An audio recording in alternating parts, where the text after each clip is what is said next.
I don't get to do this very often, so I'm taking total advantage of Danielle being on vacation. I get to be at the front of the service instead of the end. David's going to do the close. So Danielle, I hope you're enjoying your vacation. All right, I would encourage you to take a nice deep breath. Just breathe it all the way down. Relax as you release the breath. Take one more nice deep breath. Really fill up with oxygen until you're ready to float away. And then as you release that breath, relax. Settle back into your chair. Kind of go boneless. Set everything aside. And be here now. Universal love enfolds me. Universal wisdom inspires me. Universal spirit enlightens me. Universal power encircles me. I am one and all is well. As we begin the inner healing process, let me invite you to relax in quiet confidence, opening yourself to the miracle-working higher power. Now symbolize the unity of your thinking and feeling nature by touching your chest with your right hand, and let my words act as your own, for your own inner acceptance and receptivity. I acknowledge that there is a power, intelligence, and wisdom greater than my own. I am in the midst of it, and it is in the midst of me, sensitive and responsive to my every thought, word, action, and feeling. I now make this true for myself by saying aloud, I acknowledge. Acknowledging the higher power working through my life, I admit that I am personally responsible for solving my own problems while being guided and assisted by something greater than myself. As I am ready to surrender the conflicts of my ego to the wisdom of the infinite presence, I simply speak these words. I surrender. I surrender. Knowing that forgiveness is the key to unconditional love and the feeling of heaven, I now unconditionally forgive anyone and everyone who has ever injured me in any way, real or imagined. And I now forgive myself for all my mistaken judgments and their resulting actions. From my deepest level of understanding, now I say, I forgive. I forgive. Realizing that I continually experience the effects of my own thinking, I now choose this higher power to recreate me deeply, filling my mind with thoughts that are only constructive, positive, loving, and beautiful. I call upon this divine inflow by stating aloud, I choose. I choose. I now center upon that one special idea I am willing to accept as real for me in this coming week, visualizing the idea as already acted upon and brought to pass. In seeing my idea become a fact of my experience, I enjoy the happiness and peace of my thought fulfilled and gratefully speak these words. I accept. I accept. Knowing that I have an everlasting place in the midst of the power that sustains all creation, as well as the support of all those around me, I allow myself to relax in the peace of fulfillment and gratitude and say, I release. I release. Now, in my mind's eye, I envision the presence of someone near and dear to me, family member, friend, mentor, someone who has touched my life in deep and loving ways, someone who's not physically present in the room this morning, and I turn to that image in my mind and say, I am grateful for the good in your life. I'm grateful for the good in your life. Now I open my eyes to the world around me and turn joyfully to the person next to me and share my gratitude and confidence by saying, I am grateful for the good in your life. I'm on now, right? Just kidding, I do.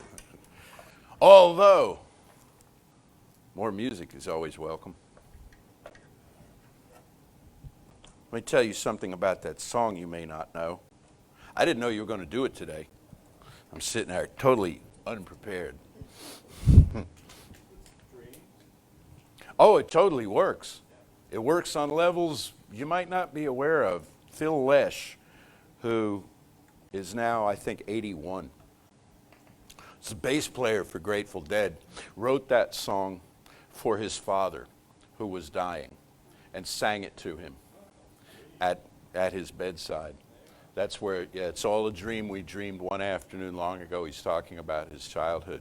And I'm sitting there thinking about the losses from COVID and the separations of people who couldn't be with their loved ones, couldn't be with their elders as they crossed that threshold. It's a very powerful song for today.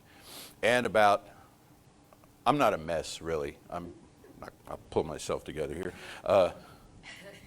But about change and about dreams. I just wanted to say a few words about waking dreams today, not sleeping dreams, but waking dreams of possibility of what could be done in life.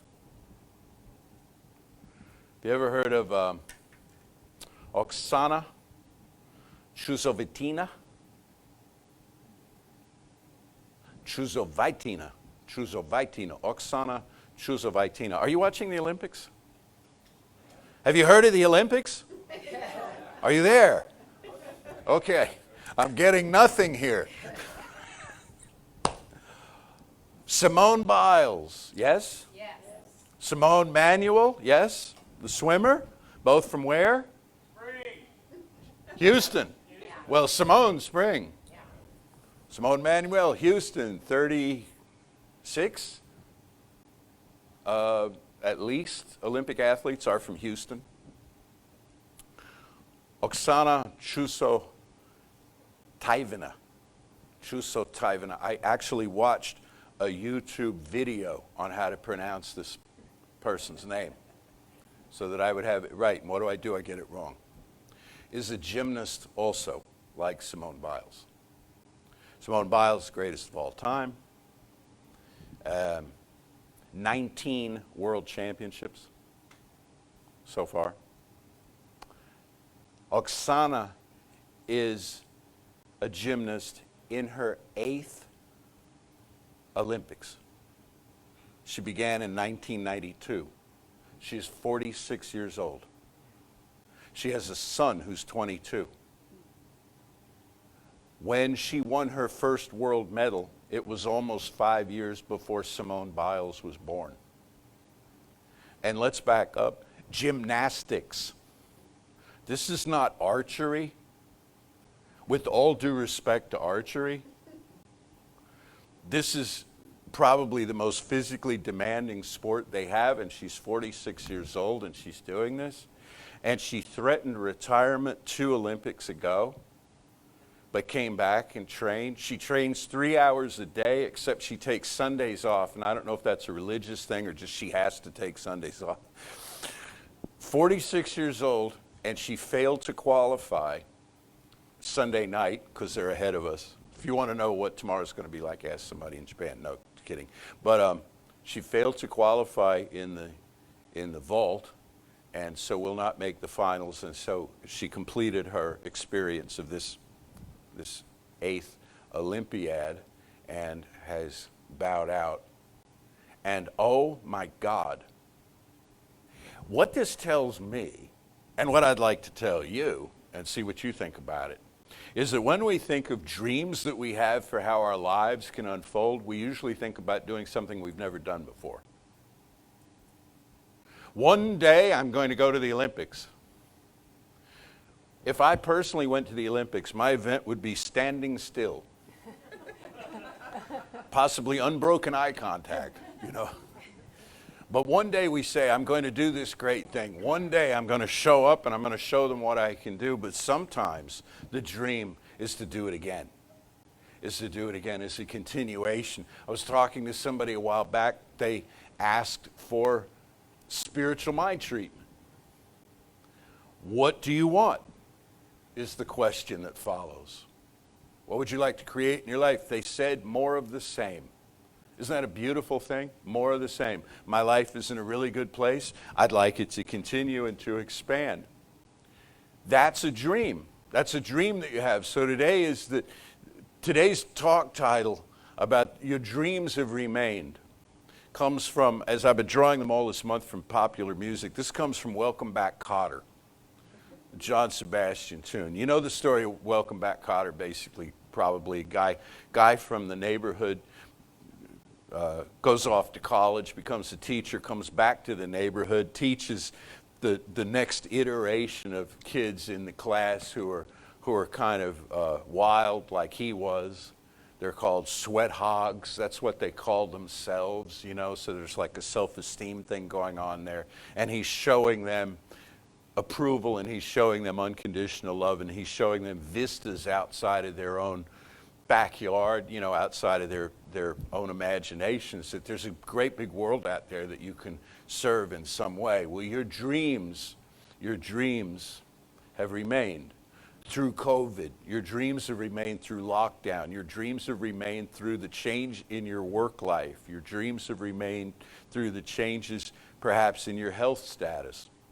Your dreams have remained, and they're continuing, like I said last week, to nag at you and tug on your sleeve and say, let's go. You just have to pay attention to them. Oh, and there's one other thing, perseverance. Perseverance. Discipline and perseverance are not things that fill seats in spiritual centers, let me tell you. It's just not, you know, it's not what people want to hear. And I'd love to tell you that there's an easier way to do all of this, but I haven't found it yet. And believe me, I've been looking, because I'm one of those people. If there can be an easier, softer way, I will look for it. But it takes practice. It takes spiritual practice to believe in yourself. To believe in yourself, to believe in your own dreams, to believe in your own possibilities. It takes practice. Because you weren't probably taught that when you were a little kid. You were probably warned away from that kind of thing. That's what I said in the talk I recorded last week that they watched this morning in Santa Fe, about how we've been warned off of a lot of true things. How dare you think you can go directly to God? No, you need intermediaries. It's like God is, you know, this nuclear substance or something that you can't approach. You've got to go through and be shielded from and all. And so we've been warned away from meditation. We've been warned away from affirmative prayer. Who do you think you are to just state your claim, you know? No, it's got to be preceded by a lot of begging and groveling and preambles and if it be thy will and I'm sorry to bother you and all this kind of nonsense. And so we've heard all of that, and we've bought into all of that, and we get smaller and smaller and smaller and less assertive about our own lives. But they're our lives. It's your life. It's your life. One of the first awarenesses you had as a baby human was that you were alone in this life. There came a moment where they call it individuation, where you realize that when you moved your little hand, the whole room didn't move. The first time you called out for food or to be changed out of a wet diaper, the whole world didn't come running. Might have taken a minute, you know? And suddenly you realize, whoa, I am really on my own here.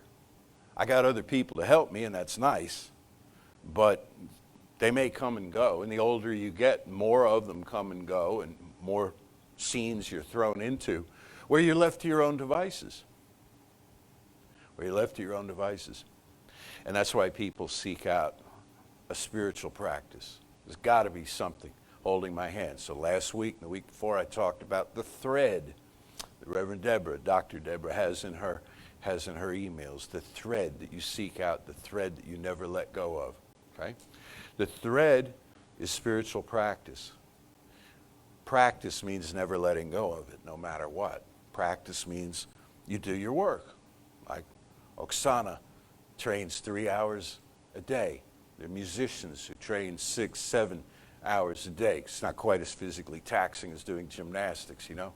The people who, whether they feel like it or whether they don't, they get up and do things. Here's another example of people who do things whether they feel like it or not. Parents.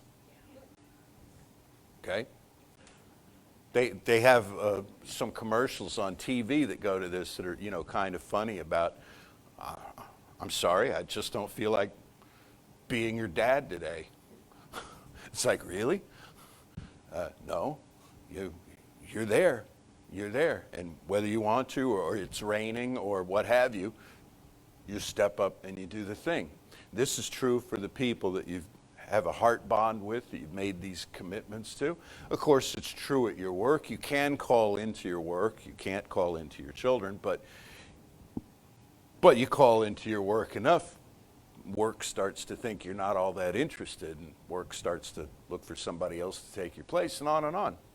All of these commitments that we have, all of this discipline that we have, is focused typically in a secular, everyday arena.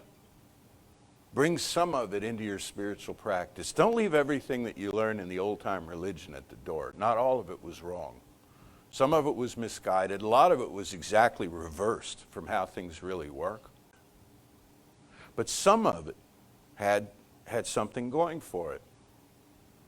Repetition, routine, practice, practice, practice. And your dreams will expand. And when you pursue part of a dream, it'll open out into other chapters of the dream. And you'll realize, oh, I could do this and this also. You know, I got to say, to his embarrassment, one of the things that I enjoy the most about Jeffrey Oshman, our music director, whose head just snapped up as I said his name. For years, he's been playing the piano. Over the last year, he's been playing the guitar. I'm pointing to where he usually sits, at the Fender amp here. Okay? He tries new stuff. You give him a saxophone, he'll probably play it. Might not be good, but he'll take a shot at it, and he knows enough about basic music, maybe not an embouchure, but he knows enough about basic music to make it happen. More opportunities present themselves all the time. When you start doing a thing, would you like to be a writer? You know how to start that? Write something. And when you write something, more ideas will occur, and you'll write more stuff, and you'll go back and look at some of it and say it's not all that great. And then you're no longer a writer for that moment, you're an editor. And that's a whole different trip. Go back to being a writer and just write and just let it pour out of you in stream of consciousness. And more ideas will occur and more ideas will occur. So often we sit there waiting for the one big idea to come. And the one big idea tends to come to the people who are already engaged with the littler ideas. Because they're softened up to it. Like in working with your subconscious mind. People come into New Thought and they'll say, oh, I want to start meditating and I want to start doing affirmative prayer and I expect results this afternoon. But they have a lifetime of working with their subconscious mind in a combative, oppositional way.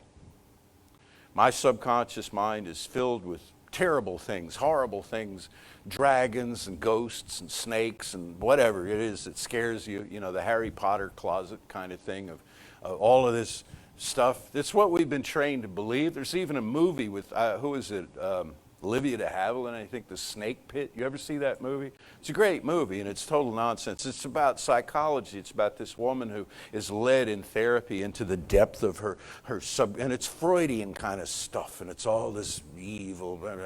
Well, if your subconscious mind were mostly evil and tortuous and reptilian and all like that, you wouldn't have made it this far, and you certainly wouldn't be sitting in this room today. Your subconscious mind is your friend, as one of the students in our class has said some years ago, very succinctly. Your subconscious mind is your friend. It wants to work with you. But you have to meet it halfway. And begin to soften it up. Begin to talk to yourself in a kindly way. Begin to trust your own thinking. Trust your own impulses. Then it will follow. And it will say, okay, it's kind of like now you're ready for this. And it will lead you down a corridor, and it will open out into great truth. I've used the image before in this room of these banners here. And somebody online last week actually asked if we could pan the room so they could see what the room looks like. We can't do that with you in it. It's not fair to you, but afterward maybe we will. You think? Maybe we can do that? Get the banners and just kind of a 360 of the room. Take pictures of them. Take pictures, perfect. Yeah, that's great. Well, each of these banners represents a world spiritual tradition. And of course, there aren't nearly enough walls in here for all the traditions that exist. But we've used the example before that behind each one, imagine it's really a flat wall, I can tell you. But imagine if it weren't. Imagine if you lifted the banner off and there was a tunnel. Okay? A horizontal tunnel, a passage behind each one of these. Through that faith tradition that the banner represented. You might pick one and you might, probably on hands and knees, have to go down that tunnel, you know, and where you would wind up would be the same place that everybody else would wind up who picked a different tunnel. It all takes you to the same place. So a lot of times what people say is, I'm going to reject the spiritual tradition of my birth, of my ancestors, because it's lame. It's not exotic enough. It's not fun and interesting. And, you know, it's just the same old, same old. And I'm going to go to a different continent. And I'm going to climb a mountain. And I'm going to find some other thing that's exciting and exotic and on, you know. And you're welcome to do that. You're welcome to do that. But ultimately what you're going to find is the same thing you'd have found if you practiced the first thing you were taught. Maybe not the way you were taught it, but the way that it stands on its own. Jesus Christ, I and my Father are one. Love one another. It doesn't get any better than that. Whatever language you put it in, whatever continent you travel to find it, it does not get any better than that. Doesn't get any worse either, but they all track the same way. So love one another. Well, I want to see the face of Brahma, then love one another. Well, I want to follow the Eightfold Path of Buddhism and come to samadhi in my life. Well, then love one another. Well, I want to be an effective religious scientist and manifest things in my life. Well, then love one another. And by loving one another, it means start with yourself. As the lover, as the beloved who is doing the loving of one another. Because if you can't love yourself or won't love yourself fully, then there's something that you're holding back in terms of your love for others. And don't take my word for that. Just notice it and think about it and see if it isn't so. So they all call the same tune, really. All the spiritual practices of the earth. Some are more complicated than others, and some get off into dualistic theology. But really, it all comes down to spiritual practice, spiritual psychology, that your dreams have remained. Your dreams have remained. Oksana, the 46-year-old gymnast, is now dreaming of spending time with her husband and 22-year-old son, and being an inspiration to, as if she isn't already, to all future generations of gymnasts. I think Lisa's looking her up to put her in the comments on the thing. Daniel already did. Okay. Very cool. When she failed to qualify in the vault this morning, or tonight as the case may be, there were no fans. A handful of press maybe in the arena. But there were other competitors who gave her a standing ovation. All these young women, many of them teenagers, gave her a standing ovation. That will live in her heart forever. They will never forget that there was somebody like her. And they'll think about it. You know, there was even talk about, is Simone Biles going to go back to the Olympics, you know, after the last one? Is she, which was what, Rio? Is she going to, it's 4 years of training. And you're not getting any younger. And athletes hear this all the time. You know, you have this window of time where you can perform. You can't do this stuff for very long. So the dreams change. There comes a time when the dreams change. You become the inspiration for future generations. The main thing is it's your dream. It's your life. It's your power. It's your love. Finally, this. This is how you can tell somebody who's working on a dream. That's another, isn't that Tom Petty? Yeah. How you can tell somebody who's working on a dream? They look in their eyes like they're seeing into a different dimension. They'll be fully present with you and have a conversation. I don't mean they're distracted. But it's like they've seen something and they can't wait to get back to it. They're working on a dream. Think of a time when you've had a project in your life, when you've had something that you chose to do. Maybe somebody else asked you to do it, but you agreed and you fell in love with the idea, and all of a sudden it became the only thing. I can think of a time in my life when I was in, 4th or 5th grade, and we were studying Africa, and each of us was given a country in Africa to do a report on. Now, this was in a long ago time, way prior to anything computerized. And so a lot of this involved typewriters, crayons, construction paper. You get the picture. I got Malawi. And I got so interested in Malawi. My folks set up a card table. You didn't have home offices like you do now. They set up a card table in the living room, and I spread out Malawi. And I could not wait to get home from school or wherever else I had to be. I could not wait to get up in the morning on weekends. I could not wait to get back to the Malawi project.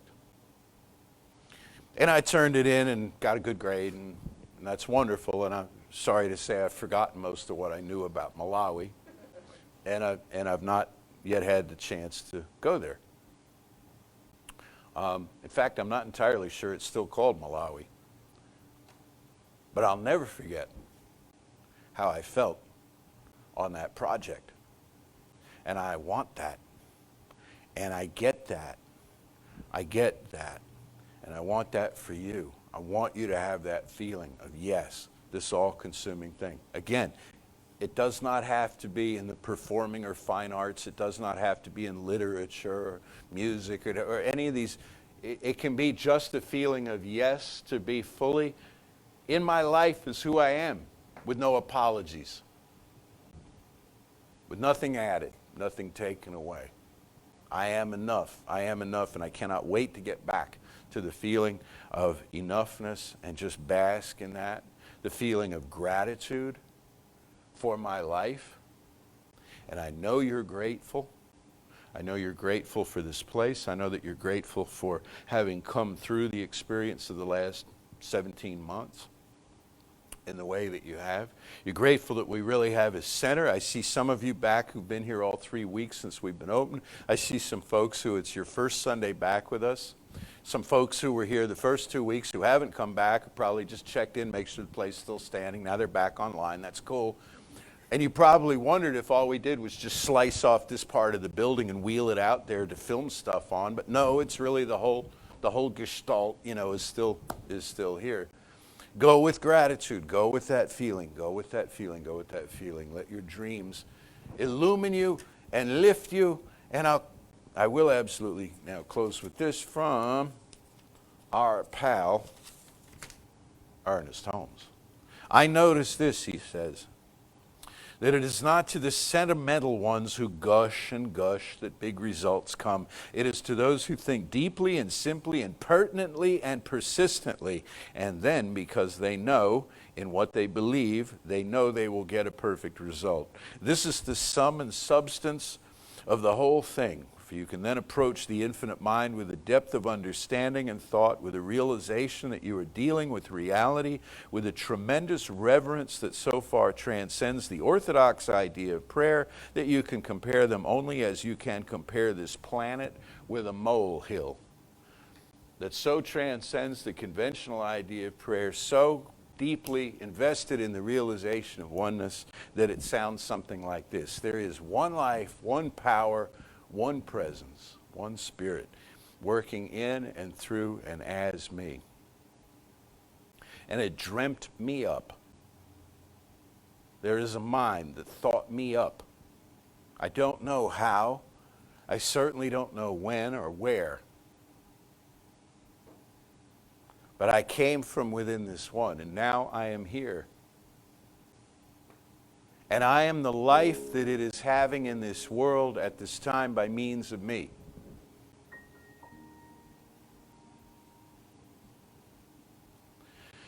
When the divine intention moves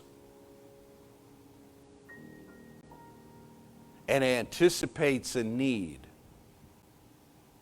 and does something in the world that looks like discovery or invention, it requires a godling like me to be its hands and feet, its eyes and ears, to be its little kid sitting at a card table in a living room in a distant time, creating images that will resonate in the minds of others, that will somehow add to the body of knowledge in a useful, relevant way. Every time a disease is healed, every time a poverty is supplied and somehow enriched, every time an argument ends in reconciliation, it is the one mind at work through one of its co-creators, like you, like me. Every good thing that happens, every manifestation, every demonstration, every opportunity comes to us through other living beings, most of them people. And so loving one another is a simple acknowledgement of this life that we all share, the information that passes between us, the kindness and the consideration, the general good. I affirm and know that it's within me to find my own center and stand in it and live from it. I affirm and know that I am what it takes. I have what it takes. I know who I am and whose I am. And for this knowing, and the way all time to come unfolds as a result, starting with this day and the week that stretches ahead, for all of this, I am so deeply grateful. I release this word now into the infinite, calling it done, and so it is. So it is.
Well, as we come up to giving time, just a couple of things. First of all, let's recognize Mary Radspinner again with the harp.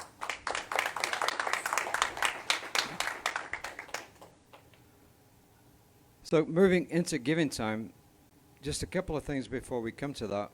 As you know, we offer our practitioners to do service for you after every Sunday service. And Jim Cantor, who's in the room here, he just lifted his hand, he will be the practitioner of the day in the room, and then Sharon Mignoret will be available by phone. So if you need the numbers for that, you can always ask us afterwards. So that's for your benefit, that's to your service. So is there anybody here in the room for the first time? I don't see anybody. No? And if there's anyone online who's attending for the first time, then Danielle's going to put our contact information in there. So now I invite you to either take your gift in your hand, or if you give in other ways through PayPal or whatever, to mentally take your gift in your hand and just know with me, divine love through me blesses and multiplies all the good I am and have, all the good I give and receive. I am prosperous now, and so it is. And our ushers will come around and collect with the basket.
I've rapidly come to the conclusion that the Brits were right when they decided to drive on the left-hand side of the road.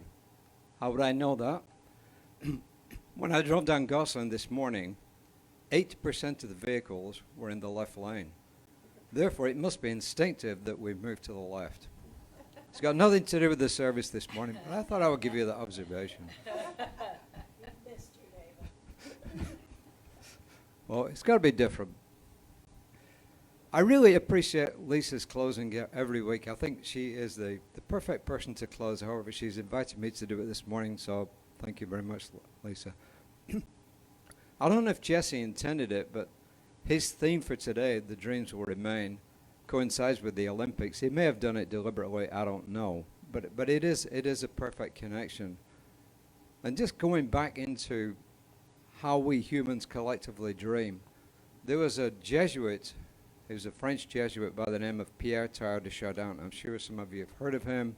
He was ostracized by the Catholic Church because of his views that didn't coincide with theirs, which Jesse was talking about earlier today. He didn't really dismiss them, he just changed them. And one of the things he said was that when humanity has conquered the wind, the waves, the tides, and gravity, humanity will harness for God the energies of love. And then, for the second time in human history, we will have discovered fire. And I think that really sums it up, because the fire in you is your dream. Your dream is your fire. It's what moves you forward. So be really proud of your dreams. Be proud of what you imagine, because your imaginings are helping to change the world. Because as we're all connected, things rapidly move. So just know with me that in this interconnectedness, in this oneness, there is really only one expression, and that's God. And every single one of us are individual expressions of that one source. And that source is love. The truth of God is love. Therefore, the essence of each one of us is love. So I'm knowing for each and every one of us in this room today, as we leave, as we move about our lives, that we live in that awareness of that oneness of love. And I claim for each and every one of us here that our dreams will become reality. And I know for sure that our dreams of a humanity that works for all are the truth. So I claim, as we move forward and as we move through all the happenings in the human life, as we move through all the happenings on this planet, that beyond all this there is a perfection, and we can bring about that perfection. That the ultimate aim of life is oneness. So know with me that this is truth. And in this truth I am grateful, because I know that gratitude releases these energies into that divine law and just brings them about to fulfillment. So I release my words into this law, and I ask you to release your words into this law, knowing that they are done, and so it is. So it is. Say it with me now. Something wonderful is happening through me. Something wonderful is happening through me. I feel it in my body. I feel it in my body. I feel it in my mind. I feel it in my mind. I feel it in everything I am. I feel it in everything I am. I choose it. I choose it. I trust it. I use it. And I love it. And so it is.